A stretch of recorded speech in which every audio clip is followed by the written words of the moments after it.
आज आपण भाषेचे मूलभूत घटक भाग 2 पाहणार आहोत. कालच्या भागामध्ये आपण बेसिक कन्सेप्ट क्लिअर केले आणि बेसिक कन्सेप्ट क्लिअर केल्याच्या नंतर सगळ्यात आधी आपण बघितलं वर्ण बद्दल डिटेल माहिती बघितली, त्यानंतर स्वर बघितले, मग व्यंजन बघितलं, मग अक्षर बघितलं आणि शब्द चालूच केले होते. शब्दाची लक्षणे इथपर्यंत आपण आलो होतो. तर तिथून पुढे आज आपण बघायला सुरुवात करणार आहोत. ठीक आहे, मागचीच का फक्त DJR के गुड आफ्टरनून विवेक. ठीक आहे, हा इथपर्यंत होतो आपण. बघा शब्दांच्या बाबतीत आपण काय काय बघितलेलं पुन्हा एकदा रिवाइज करूयात थोडस. ओके, आता बघा शब्दांची व्याख्या काय आहे. ठराविक क्रमाने आलेल्या अक्षरांच्या समूहाला जर काही अर्थ प्राप्त असेल तर त्याला आपण शब्द असे म्हणतो. आता नुसते अक्षर एकत्रित घेऊन फायदा नाही, त्याचा क्रम व्यवस्थित पाहिजे. काल मी तुम्हाला लिहून दिलं होतं, कुठलीही अक्षर शेजारी शेजारी ठेवून मग तो अर्थपूर्ण शब्द बनत नाही. जो शब्द जे अक्षर आपण एकत्र अक्षर समूह एकत्र घेतोय त्याचा क्रम एकत्र लक्षात घेता त्यापासून जो फायनल प्रोडक्ट म्हणजे शब्द तयार होतो त्याला जर अर्थ असेल रूढी परंपरेप्रमाणे पहिल्यापासूनच तरच त्याला शब्द म्हणायचं. क्लिअर? येस प्रदीप, भरून टाका फॉर्म. डेट वाढण्याची वाट नका बघू. ठीक आहे, शब्द हा स्वतंत्र अस्तित्व अर्थ असणारा घटक आहे. ठराविक क्रमाने अक्षर आल्याच्या नंतर तो जेव्हा तयार होतो शब्द त्याला त्याचं स्वतःचं स्वतंत्र अस्तित्व आहे, स्वतःचा अर्थ आहे. म्हणजेच शब्द तयार झाल्याच्या नंतर त्याचा एक अर्थपूर्ण भाग तो जिथे त्याची गरज आहे त्या वाक्यामध्ये तो वापरला जातो. ओके, हा युट्यूब लाईव्ह आहे आज, या प्रत्येकाने 3 वाजता. चलो, त्यानंतर आपण बघितलं की शब्द जसा बदलतो लिंगाप्रमाणे, आख्यात विकाराप्रमाणे किंवा पुरुष बदलाप्रमाणे जसा शब्द बदलतो त्याला प्रत्यय लागतो. प्रत्येक लिंगाचे वेगवेगळे, प्रत्येक वचनात वेगवेगळे प्रत्यय जसे लागतात तर त्या प्रत्ययांना आपण म्हणतो चरम प्रत्यय. शब्दाचं मूळ रूप बघितलं. शब्दाच्या मूळ रूपाला काय म्हणतात? शब्दाच्या मूळ रूपाला शब्द किंवा प्रकृती असं म्हणतात. शब्द वाक्यात वापरल्यावर पद बनतो आणि पदालाच विकृती असे म्हणतात. क्लिअर? हे 4 शब्द काल आपण डिटेलमध्ये शिकलेलो आहोत. आणि वाक्यात वापरलेला प्रत्येक शब्द हा पद असतो. मग त्याला प्रत्यय लागलेला असू देत किंवा नसू देत, वाक्यात वापरलाय म्हणून त्याला पद म्हणायचं. पण ज्याला प्रत्यय लागलाय वाक्यांमध्ये त्याला विकृती म्हणायचं. लक्षात घ्या. 30% महिला आरक्षण कोणालाच नाही लागत आहे. महिलांना फक्त एस करायचे, सर्टिफिकेट नाही मागत आहे तिकडे. उद्या अंकगणिताचा मॅरेथॉन आहे युट्यूबला. चलो, शब्द हा फक्त एक अक्षराचा व अनेक अक्षरांचाही असतो हे तुम्हाला समजून सांगितले. एक अक्षर असले तरी चालते, फक्त त्याला अर्थ पाहिजे काहीतरी व्याकरणामध्ये. आणि अनेक अक्षरांचं असतं हे तर माहितच आहे आपल्याला. म्हणून शब्दामध्ये एक अक्षर असतं हेही वाक्य बरोबर आहे, आणि शब्दामध्ये अनेक अक्षरं असतात, अक्षरांचा समूह असतो हेही वाक्य बरोबरच आहे. चलो, देन आपण आलो होतो शब्दाची लक्षणे बघण्याकडे. शब्दाचं लक्षण म्हणजे बाबा फॉर एक्झाम्पल याला मलेरिया झालाय, याला म्हणजे एखादा पर्सन त्याला मलेरिया झालाय. मग तो मलेरिया त्याला झाला हे कशावरून ओळखलं? त्याच्यामध्ये कुठले कुठले सिम्पटम्स दिसले, कुठली कुठली लक्षणं त्याच्यामध्ये दिसली. सेम असंच आहे की एखाद्या याच्यामध्ये काय काय लक्षणं पाहिजेत तेव्हा त्याला आपण शब्द म्हणणार, तर ते आपण इथे बघणार आहोत. बघा, शब्द हा एक ध्वनी किंवा ध्वनी समूह असतो. मगाशीच बघितलं आपण, शब्द हा एक ध्वनी म्हणजे एकच अक्षर व, आणि ध्वनी समूह म्हणजे संकेताने, रूढीने, कुठलाही शब्द घ्या, ध्वनींचा समूह आहे ना. रूढीने मध्ये र चा ध्वनी आहे, उ चा ध्वनी आहे, ढ चा ध्वनी आहे, ई चा ध्वनी आहे, न चा ध्वनी आहे, ए चा ध्वनी आहे, म्हणजे हा ध्वनी समूह झाला. आणि एकच ध्वनी म्हणजे फक्त व, एकच उच्चार आहे ना. क्लिअर? तर शब्द एक ध्वनी किंवा ध्वनी समूह म्हणजे एक अक्षर किंवा अनेक अक्षरे सुद्धा, अनेक अक्षरांचा मिळून सुद्धा बनतो. शब्दाला संकेताने किंवा रूढीने एखादा अर्थ प्राप्त होणं गरजेचं आहे, तरच त्याला आपण शब्द म्हणणार. म्हणजेच कुठलेही अक्षर एकत्रित करून फायदा नाही. अक्षर समूह एकत्र केल्यानंतर त्याला जेव्हा अर्थ प्राप्त होतो, अर्थ कधी प्राप्त होतो? आपण नव्याने अर्थ देतो का आता? चला बाबा मी 2-4 शब्द अक्षर एकत्रित करते, त्याच्यापासून फायनल शब्द तयार करते, त्याला आपण माझ्या मनाने अर्थ देईल की आजपासून याला या नावाने, या अर्थाने ओळखलं जाईल. अजिबात नाही. शब्दांना रूढी परंपरेने पहिल्यापासूनच अर्थ प्राप्त असतात. आपण नाही दिलेत त्या शब्दांना अर्थ, आपण दिलेले नाहीत, पहिल्यापासून अर्थ चालत आलेले आहेत. तर मग त्यालाच शब्द म्हणायचं ज्याला रूढी परंपरेने पहिल्यापासून अर्थ प्राप्त आहे. कुठलीही अक्षर एकत्र करून शब्द बनत नसतो. जो शब्द बनवणार त्याला पहिल्यापासून अर्थ पाहिजे. ओके, म्हणजे शब्द हा अर्थपूर्णच असला पाहिजे. फॉर एक्झाम्पल कमळ आहे. कमळ ठराविक क्रमाने कसा आलाय अक्षर समूह एकत्र? क नंतर न अ आलाय, म नंतर अ आलाय आणि ळ नंतर अ आलाय. हा अक्षर समूह एकत्र झाला म्हणून क अधिक अ क, म अधिक अ म, ळ अधिक अ ळ, कमळ. याला एक रूढी परंपरेने अर्थ प्राप्त आहे की बाबा कमळ हे एका फुलाचं नाव आहे. क्लिअर? रूढी परंपरेने त्याला एक अर्थ प्राप्त झाला पाहिजे. कुठलेही अक्षर समूह एकत्र करून शब्द होत नाही. क्लिअर इथपर्यंत?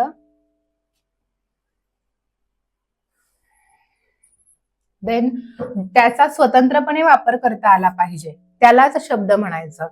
ठीक आहे. फॉर एक्झाम्पल एखादा हा शब्द फक्त याच वाक्यामध्ये वापरला जातो. एखादा शब्द हा दुसऱ्या वाक्यात नाही वापरला जात.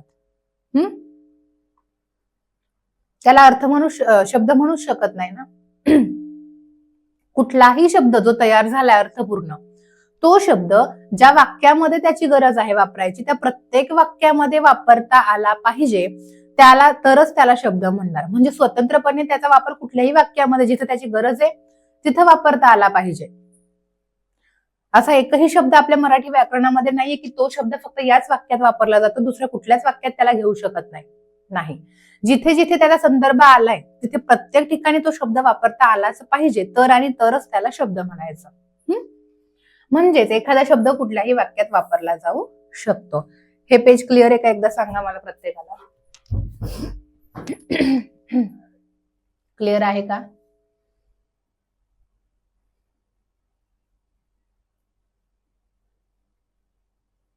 शब्दशक्तीमध्ये आहे ते अभिधा, रूढ, योग. Very good. DJRK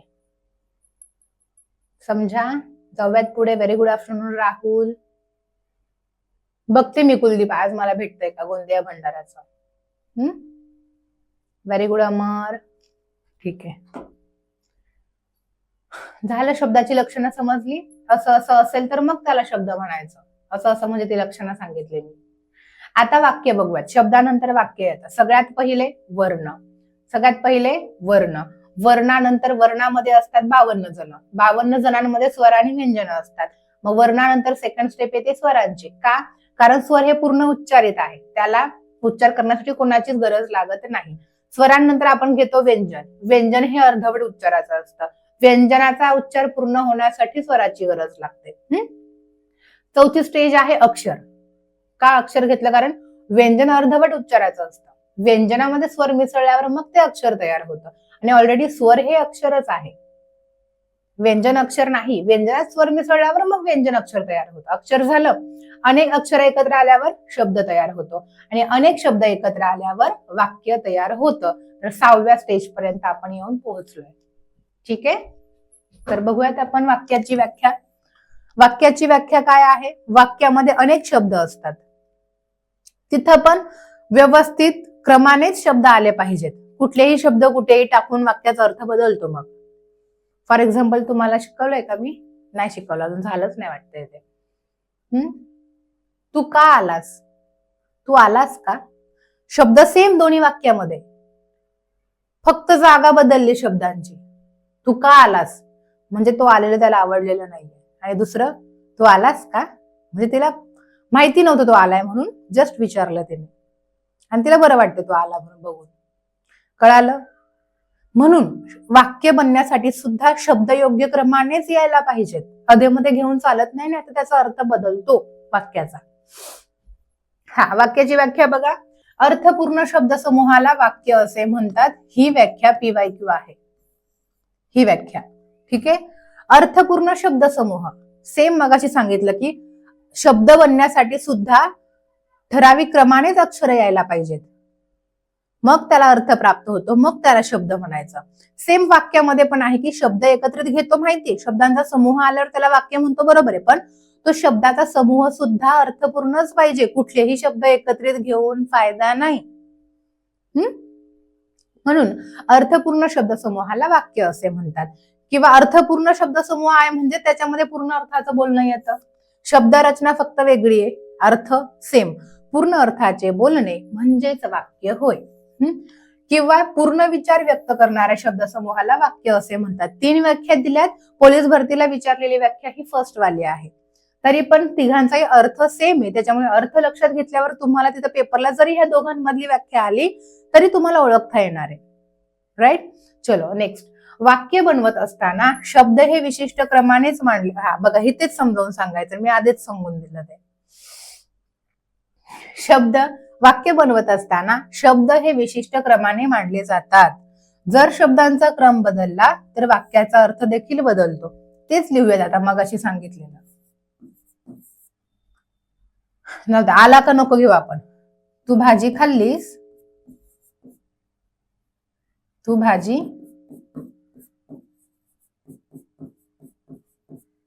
खाल्लीस का, तू भाजी खाल्लीस का, आणि दुसरं काय, तू भाजी का खाल्लीस. म्हणजे इथं नॉर्मल विचारले, ही भाजी तू खाल्ली का.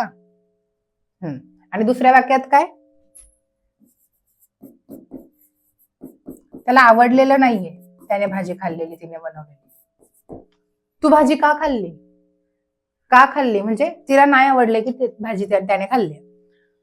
बघा, तू भाजी खाल्लीस का, तू भाजी का खाल्लीस. बघा, तू भाजी खाल्लीस का, शब्द दोन्ही वाक्यांमध्ये आहेत सेम सेम, फक्त काय केलेलं आहे, जागा बदलली आहे, म्हणून वाक्यांचा अर्थ देखील बदलतो. क्लिअर. स्क्रीनवर नंबर येतो प्रिया, पण तो आपापला नंबर आपापल्या स्क्रीनवर येतो. तुमच्या स्क्रीनवर आलेला तुमचा नंबर इतरांना दिसत नाही. Very good. तोंडावाटे निघणाऱ्या मुले धुळीनं वर्ण म्हणतात, ठराविक क्रमाने आलेल्या अक्षरांच्या समूहाला शब्द म्हणतात. राईट. ओके, जाऊयात पुढे. थँक्यू सो मच विवेक. बरोबर अमर.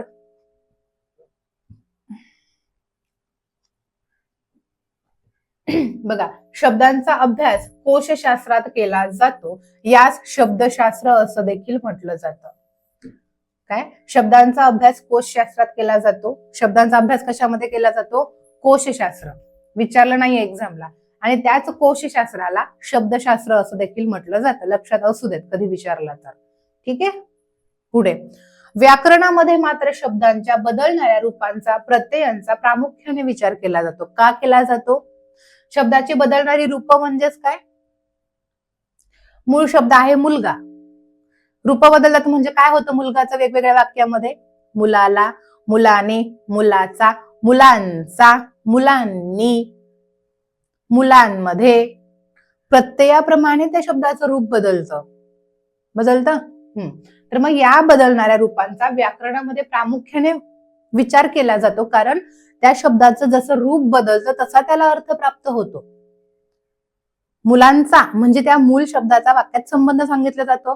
मुलांमध्ये म्हणजे ते ठिकाण दाखवलं जातं, जी क्रिया असेल त्याचा त्या मुला शब्दाने. फक्त नॉर्मली मुलगा असेल तर फक्त मूळ जात दाखवली जाते नामाची. या पद्धतीने जसे शब्दाला वेगवेगळे प्रत्यय लागतात, जसं त्याच्यामध्ये शब्दांची रूपे बदलतात, त्या पद्धतीने त्याच्या अर्थात सुद्धा बदल होतो. म्हणून त्याचा व्याकरणामध्ये प्रामुख्याने विचार केला जातो. यालाच काय म्हटलं जातं, शब्दांची बदलणारी रूप, त्याचा व्याकरणामध्ये विचार केला जातो. यालाच रूप विमर्श शास्त्र असं म्हटलं जातं. आणि रूप विमर्श शास्त्र याच्यावर प्रश्न विचारलाय क्वचित ठिकाणी. VIMP लक्षात ठेवा. शब्दांच्या बदलणाऱ्या रूपांना व्याकरणात काय म्हणतात, रूप विमर्श शास्त्र. रूप विमर्श शास्त्र म्हणजेच शब्दांची बदलणारी रूपे. क्लिअर. व्हेरी गुड शंकर, छान. यस अनुराधा. आणि हे तर VIMPच आहे. इंग्रजी अनालिसिस या शब्दावरून मराठीत डॅश डॅश ही संकल्पना रूढ झाली आहे. असा प्रश्न खूप जास्त वेळा एक्झामला विचारून झालाय, पुढेही विचारला जाऊ शकतो, त्यामुळे लक्षात ठेवा. रूपविमर्श शास्त्र तो शब्द लक्षात ठेवा आणि वाक्यशास्त्र विचार हा शब्द लक्षात ठेवा. वाक्यशास्त्र विचार कशाशी संबंधित आहे? इंग्रजीत अनालिसिस करतो म्हणजे आपण डिटेल सखोल विश्लेषण देतो की नाही, त्यालाच मराठीमध्ये वाक्यशास्त्र विचार असं म्हणतात. अनालिसिस, वाक्यशास्त्र विचार. त्याच्यानंतर शब्दांची बदलणारी रूपे, रूपविमर्श शास्त्र. राहील लक्षात? आणि हे नाही विचारले पण लक्षात असू देत की शब्दांचा अभ्यास कोशशास्त्र म्हणजेच शब्दशास्त्रात केला जातो. इन्स्टाला मस्त व्हिडिओ टाकला मॅम तुम्ही, 1600 मीटर किंग आणि लेखीला मार्क 3. अच्छा, हा स्टोरी अपलोड केली आहे ती. होतं ना असं, ग्राउंड मध्ये टॉपर आहे म्हणतो आपण, घाबरत नाही कशालाच कुठेही फॉर्म भरायला, पण लेखी परीक्षेमध्ये उडतो आपण. दोन्ही पण लेवलला ठेवायचं, एका लेवलला स्टेबल ठेवायचं दोघं पण. मॅडम तुम्ही फार सोप्या पद्धतीने शिकवता, थँक्यू खुशाल. चलो, हे समजलंय वाक्याच्या बाबतीत. जाऊया पुढे. PYQ आहे. तुम्हाला मी वेळच्या वेळी सांगून देत जाईल की कशावर कशा पद्धतीने प्रश्न विचारून झालाय आतापर्यंत. फिकीर नॉट. वाक्य झालं, आता फक्त व्याकरण बघायचं आपल्याला, म्हणजे संपलं. आज लवकर संपून जाईल. 3ला माझा टॉक शो आहे हा युट्यूबला, या प्रत्येकाने. चला, व्याकरण महत्वाचं आहे. व्याकरण हा शब्द वि अधिक आ अधिक कृ किंवा करण असं यापासून तयार. इथं नाही लिहिलंय ना? नाही.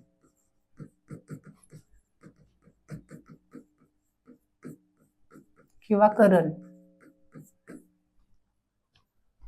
ठीक आहे. व्याकरण हा शब्द वि अधिक आ अधिक कृ म्हणजेच करण, कृ म्हणजे करण या शब्दापासून तयार झालेला आहे. आता वि अधिक आ व्या कसा काय तयार झाला? संधी शिकलोय आपण? नाही, याच्यात नाही शिकलोय अजून. हा, बेसिकच बघतोय ना. ठीक आहे. संधीमध्ये स्वर संधीचा एक प्रकार येतो, ते तुम्ही पुढे तुम्हाला मी शिकवणार आहे की ईच्या पुढे विजातीय स्वर आला तर ईचा या होतो, ईचा य होतो. मग पुढे जो स्वर असेल तो त्या ई मध्ये य मध्ये मिक्स होतो. यनादेश स्वर संधी माहितीये? ईच्या पुढे विजातीय स्वर आला, ईचा य होतो, उचा व होतो, रुचा र होतो. सेम इथं आहे की ईच्या पुढे विजातीय स्वर आलाय आ, ईच्या पुढे आ आलाय म्हणून ईचा य झाला, पुढे अ असता तर य झाला असता, आ आहे म्हणून या. व्याकरण, चालवणे, व्याकरण. बघा आता, व्याकरण म्हणजेच काय? भाषा कशी असावी याचे स्पष्टीकरण करणारे काही नियम ठरवण्यात आलेले आहेत. आपली भाषा कशी पाहिजे? भाषा आधीपासून तयार नव्हती. आधीच्या काळामध्ये भाषा होती का? तेव्हा फक्त हावभावाने बोललं जात होतं, किंवा माणूस माणसाची बोलत पण नव्हता. अश्मयुगीन कालखंड जर बघितला तर त्यांचे खाण्याचेच वांदे होते, काय खायचं तेच कळत नव्हतं. तेव्हापासून बॉडीला जे खायची सवय लागली तेच आपल्याकडे पुढे पुढे थोडेसे उत्क्रांती होत गेली. ठीक आहे. खतरनाक समजत आहे मॅम, तुम्ही अगदी सोप्या आम्हाला समजेल अशा भाषेत शिकवत आहे. थँक्यू. तुम्ही मराठी बेस शिकवता म्हणून मी बॅच घेतली आहे. थँक्यू. ठीक आहे.